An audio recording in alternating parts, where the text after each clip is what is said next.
Résumé renfermant les principales erreurs de notre temps qui sont signalées dans les allocutions consistoriales, encycliques et autres lettres apostoliques de notre très saint Père le Pape Pie IX. Panthéisme, naturalisme et rationalisme absolu. 1. Il n'existe aucun être divin, suprême, parfait dans sa sagesse et sa providence, qui soit distinct de l'univers, et Dieu est identique à la nature des choses, et par conséquent assujetti au changement. Dieu, par cela même, se fait dans l'homme et dans le monde, et tous les êtres sont Dieu et ont la propre substance de Dieu. Dieu est ainsi une seule et même chose avec le monde, et par conséquent l'esprit avec la matière, la nécessité avec la liberté, le vrai avec le faux, le bien avec le mal, et le juste avec l'injuste. 2. On doit nier toute action de Dieu sur les hommes et sur le monde. 3. La raison humaine, considérée sans aucun rapport à Dieu, est l'unique arbitre du vrai et du faux, du bien et du mal. Elle est à elle-même sa loi, elle suffit par ses forces naturelles à procurer le bien des hommes et des peuples. 4. Toutes les vérités de la religion découlent de la force native de la raison humaine, d'où il suit que la raison est la règle souveraine d'après laquelle l'homme peut et doit acquérir la connaissance de toutes les vérités de toute espèce. 5. La révélation divine est imparfaite et par conséquent sujette à un progrès continuel et indéfini correspondant au développement de la raison humaine. 6. La foi du Christ est en opposition avec la raison humaine, et la révélation divine non seulement ne sert de rien, mais encore elle nuit à la perfection de l'homme. 7. Les prophéties et les miracles racontés dans les Saintes Écritures sont des fictions poétiques, et les mystères de la foi chrétienne sont le résumé d'investigations philosophiques. Dans les livres des deux testaments sont contenues des inventions mythiques, et Jésus-Christ lui-même est un mythe. Rationalisme modéré. 8. Comme la raison humaine est égale à la religion elle-même, les sciences théologiques doivent être traitées comme les sciences philosophiques. 9. Tous les dogmes de la religion chrétienne sans distinction sont l'objet de la science naturelle ou philosophie, et la raison humaine n'ayant qu'une culture historique, peut, d'après ses principes et ses forces naturelles, parvenir à une vraie connaissance de tous les dogmes, même les plus cachés, pourvu que ces dogmes aient été proposés à la raison comme objet. 10. Comme autre chose est le philosophe et autre chose la philosophie, celui-là a le droit et le devoir de se soumettre à une autorité dont il s'est démontré à lui-même la réalité. Mais la philosophie ne peut ni ne doit se soumettre à aucune autorité. 11. L'Église non seulement ne doit, dans aucun cas, sévir contre la philosophie, mais elle doit tolérer les erreurs de la philosophie et lui abandonner le soin de se corriger elle-même. 12. Les décrets du siège apostolique et des congrégations romaines empêchent le libre progrès de la science. 13. La méthode et les principes d'après lesquels les anciens docteurs scolastiques ont cultivé la théologie ne sont plus en rapport avec les nécessités de notre temps et les progrès des sciences. 14. On doit s'occuper de philosophie sans tenir aucun compte de la révélation surnaturelle. Indifférentisme, latitudinarisme. 15. Il est libre à chaque homme d'embrasser et de professer la religion qu'il aura réputée vraie d'après la lumière de la raison. 16. Les hommes peuvent trouver le chemin du salut éternel et obtenir ce salut éternel dans le culte de n'importe quelle religion. 17. Tout au moins doit-on avoir bonne confiance dans le salut éternel de tous ceux qui ne vivent pas dans le sein de la véritable Église du Christ.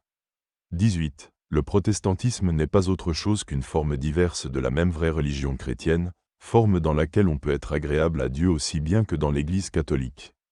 Socialisme, communisme, société secrète, société biblique, société clérico-libérale.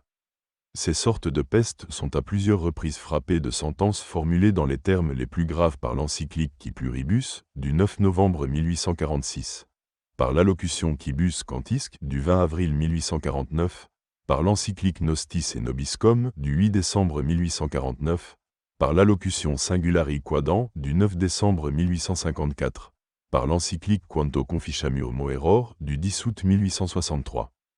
Erreur relative à l'Église et à ses droits. 19. L'Église n'est pas une vraie et parfaite société pleinement libre. Elle ne jouit pas de ses droits propres et constants que lui a conférés par son divin fondateur, mais il appartient au pouvoir civil de définir quels sont les droits de l'Église et les limites dans lesquelles elle peut les exercer. 20. La puissance ecclésiastique ne doit pas exercer son autorité sans la permission et l'assentiment du gouvernement civil. 21. L'Église n'a pas le pouvoir de définir dogmatiquement que la religion de l'Église catholique est uniquement la vraie religion. 22. L'obligation qui concerne les maîtres et les écrivains catholiques se borne aux choses qui ont été définies par le jugement infaillible de l'Église, comme des dogmes de foi qui doivent être crus par tous. 23. Les souverains pontifes et les conciles écuméniques ont dépassé les limites de leur pouvoir, ils ont usurpé les droits des princes et ils ont même erré dans les définitions relatives à la foi et aux mœurs. 24. L'Église n'a pas le droit d'employer la force, elle n'a aucun pouvoir temporel direct ou indirect. 25. En dehors du pouvoir inhérent à l'épiscopat, il y a un pouvoir temporel qui lui a été concédé ou expressément ou tacitement par l'autorité civile, révocable par conséquent à volonté par cette même autorité civile. 26. L'Église n'a pas le droit naturel et légitime d'acquérir et de posséder. 27. Les ministres sacrés de l'Église et le pontife romain doivent être exclus de toute gestion et possession des choses temporelles. 28. Il n'est pas permis aux évêques de publier même les lettres apostoliques sans la permission du gouvernement. 29. Les faveurs accordées par le pontife romain doivent être regardées comme nulles, si elles n'ont pas été demandées par l'entremise du gouvernement. 30. L'immunité de l'Église et des personnes ecclésiastiques tire son origine du droit civil. 31. Le fort ecclésiastique pour les procès temporels des clercs, soit au civil, soit au criminel, doit absolument être aboli, même sans consulter le siège apostolique et sans tenir compte de ses réclamations. 32. L'immunité personnelle en vertu de laquelle les clercs sont exempts de la milice, peut être abrogée sans aucune violation de l'équité et du droit naturel. Le progrès civil demande cette abrogation, surtout dans une société constituée d'après une législation libérale. 33. Il n'appartient pas uniquement par droit propre et inné à la juridiction ecclésiastique de diriger l'enseignement des vérités théologiques. 34. La doctrine de ceux qui comparent le pontife romain à un prince libre et exerçant son pouvoir dans l'Église universelle, est une doctrine qui a prévalu au Moyen Âge. 35. Rien n'empêche que par un décret d'un concile général ou par le fait de tous les peuples, le souverain pontificat soit transféré de l'évêque romain et de la ville de Rome à un autre évêque et à une autre ville. 36. La définition d'un concile national n'admet pas d'autre discussion, et l'administration civile peut traiter toute affaire dans ses limites. 37. On peut instituer des églises nationales soustraites à l'autorité du pontife romain et pleinement séparées de lui. 38. Trop d'actes arbitraires de la part des pontifes romains ont poussé à la division de l'Église en orientale et occidentale. Erreur relative à la société civile, considérée soit en elle-même, soit dans ses rapports avec l'Église. 39. L'État, comme étant l'origine et la source de tous les droits, jouit d'un droit qui n'est circonscrit par aucune limite. 40. La doctrine de l'Église catholique est opposée aux biens et aux intérêts de la société humaine. 41. La puissance civile, même quand elle est exercée par un prince infidèle, possède un pouvoir indirect négatif sur les choses sacrées. Elle a par conséquent non seulement le droit qu'on appelle d'exéquatur, mais encore le droit qu'on nomme d'appel comme d'abus. 42. En cas de conflit légal entre les deux pouvoirs, le droit civil prévaut. 43. La puissance laïque a le pouvoir de casser, de déclarer et rendre nulles les conventions solennelles, concordats, conclues avec le siège apostolique relativement à l'usage des droits qui appartiennent à l'immunité ecclésiastique, sans le consentement de ce siège et malgré ses réclamations. 44. L'autorité civile peut s'immiscer dans les choses qui regardent la religion, les mœurs et le gouvernement spirituel. D'où il suit qu'elle peut juger des instructions que les pasteurs de l'Église publient, d'après leur charge, pour la règle des consciences. Elle peut même décider sur l'administration des sacrements et les dispositions nécessaires pour les recevoir. 45. Toute la direction des écoles publiques dans lesquelles la jeunesse d'un État chrétien est élevée, si l'on en excepte dans une certaine mesure les séminaires épiscopaux, peut et doit être attribuée à l'autorité civile, et cela de telle manière qu'il ne soit reconnu à aucune autre autorité le droit de s'immiscer dans la discipline des écoles, dans le régime des études, dans la collation des grades, dans le choix ou l'approbation des maîtres. 46. Bien plus, même dans les séminaires des clercs, la méthode à suivre dans les études est soumise à l'autorité civile. 47. La bonne constitution de la société civile demande que les écoles populaires, qui sont ouvertes à tous les enfants de chaque classe du peuple, et en général que les institutions publiques destinées aux lettres, à une instruction supérieure et à une éducation plus élevée de la jeunesse, soient affranchies de toute autorité de l'Église, de toute influence modératrice et de toute ingérence de sa part, et qu'elles soient pleinement soumises à la volonté de l'autorité civile et politique, suivant le désir des gouvernants et le niveau des opinions générales de l'époque. 48. Des catholiques peuvent approuver un système d'éducation en dehors de la foi catholique et de l'autorité de l'Église, et qui n'ait pour but, ou du moins pour but principal, que la connaissance des choses purement naturelles et la vie sociale sur cette terre. 49. L'autorité séculière peut empêcher les évêques et les fidèles de communiquer librement entre eux et avec le pontife romain. 50. L'autorité séculière a par elle-même le droit de présenter les évêques et peut exiger d'eux qu'ils prennent en main l'administration de leur diocèse avant qu'ils aient reçu du Saint-Siège l'institution canonique et les lettres apostoliques. 51. Bien plus, la puissance séculière a le droit d'interdire aux évêques l'exercice du ministère pastoral, et elle n'est pas tenue d'obéir au pontife romain en ce qui concerne l'institution des évêchés et des évêques. 52. Le gouvernement peut, de son propre droit, changer l'âge prescrit pour la profession religieuse, tant des femmes que des hommes, et enjoindre aux communautés religieuses de n'admettre personne au vœu solennel sans son autorisation. 53. On doit abroger les lois qui protègent l'existence des familles religieuses, leurs droits et leurs fonctions.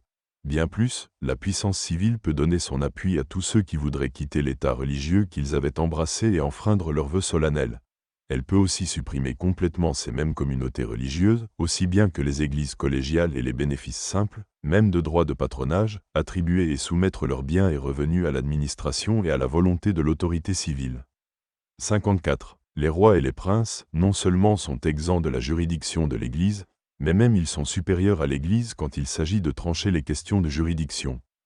55. L'Église doit être séparée de l'État, et l'État séparé de l'Église. Erreur concernant la morale naturelle et chrétienne. 56. Les lois de la morale n'ont pas besoin de la sanction divine, et il n'est pas du tout nécessaire que les lois humaines se conforment au droit naturel ou reçoivent de Dieu le pouvoir d'obliger. 57. La science des choses philosophiques et morales, de même que les lois civiles, peuvent et doivent être soustraites à l'autorité divine et ecclésiastique. 58. 2. Ne faut reconnaître d'autres forces que celles qui résident dans la matière, et tout système de morale, toute honnêteté doit consister à accumuler et augmenter ses richesses de toute manière, et à satisfaire ses passions. 59. Le droit consiste dans le fait matériel. Tous les devoirs des hommes sont un mot vide de sens, et tous les faits humains ont force de droit. 60. L'autorité n'est autre chose que la somme du nombre et des forces matérielles.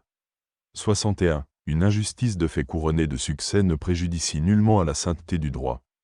62. On doit proclamer et observer le principe de non-intervention. 63. Il est permis de refuser l'obéissance aux princes légitimes et même de se révolter contre eux. 64. La violation d'un serment, quelque saint qu'il soit, et toute action criminelle et honteuse opposée à la loi éternelle, non seulement ne doit pas être blâmée, mais elle est tout à fait licite et digne des plus grands éloges, quand elle est inspirée par l'amour de la patrie. Erreur concernant le mariage chrétien. 65. On ne peut établir par aucune preuve que le Christ a élevé le mariage à la dignité de sacrement. 66. Le sacrement de mariage n'est qu'un accessoire du contrat et peut en être séparé, et le sacrement lui-même ne consiste que dans la seule bénédiction nuptiale. 67. De droit naturel, le lien du mariage n'est pas indissoluble, et dans différents cas le divorce proprement dit peut être sanctionné par l'autorité civile. 68. L'Église n'a pas le pouvoir d'établir des empêchements dirimants au mariage, mais ce pouvoir appartient à l'autorité séculière, par laquelle les empêchements existants peuvent être levés. 69. L'Église, dans le cours des siècles, a commencé à introduire les empêchements dirimants non par son droit propre, mais en usant du droit qu'elle avait emprunté au pouvoir civil.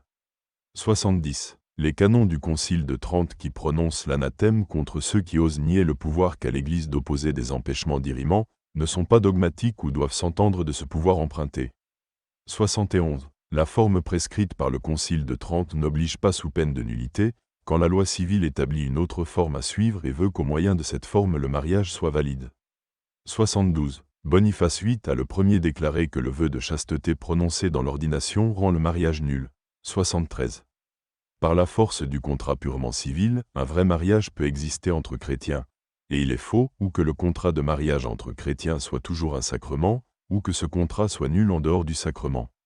74. Les causes matrimoniales et les fiançailles, par leur nature propre, appartiennent à la juridiction civile. Nota bene, ici peuvent se placer d'autres erreurs, l'abolition du célibat ecclésiastique et la préférence due à l'état de mariage sur l'état de virginité. Elles sont condamnées, la première dans la lettre encyclique Qui Pluribus, du 9 novembre 1846, la seconde dans la lettre apostolique Multiplis Inter, du 10 juin 1851. Erreur sur le principat civil du pontife romain. 75. Les fils de l'Église chrétienne et catholique disputent entre eux sur la compatibilité du pouvoir temporel avec le pouvoir spirituel. 76. L'abrogation de la souveraineté civile dont le Saint-Siège est en possession servirait, même beaucoup, à la liberté et au bonheur de l'Église. Nota bene, outre ces erreurs explicitement notées, Plusieurs autres erreurs sont implicitement condamnées par la doctrine qui a été exposée et soutenue sur le principat civil du pontife romain, que tous les catholiques doivent fermement professer. Cette doctrine est clairement enseignée dans l'allocution Quibus Cantisque du 20 avril 1849, dans l'allocution Si Semper Antea du 20 mai 1850, dans la lettre apostolique Cum Catholica Ecclesia du 26 mars 1860, dans l'allocution Novos du 28 septembre 1860, dans l'allocution Iam Dudum du 18 mars 1861, dans l'allocution Maxima Quidem du 9 juin 1862. Erreur qui se rapporte au libéralisme moderne. 77. À notre époque, il n'est plus utile que la religion catholique soit considérée comme l'unique religion de l'État, à l'exclusion de tous les autres cultes. 78. Aussi c'est avec raison que, dans quelques pays catholiques, la loi a pourvu à ce que les étrangers qui s'y rendent y jouissent de l'exercice public de leur culte particulier. 79. Il est faux que la liberté civile de tous les cultes, et que le plein pouvoir laissé à tous de manifester ouvertement et publiquement toutes leurs pensées et toutes leurs opinions, jette plus facilement les peuples dans la corruption des mœurs et de l'esprit, et propage la peste de l'indifférentisme. 80. Le pontife romain peut et doit se réconcilier et transiger avec le progrès, le libéralisme et la civilisation moderne.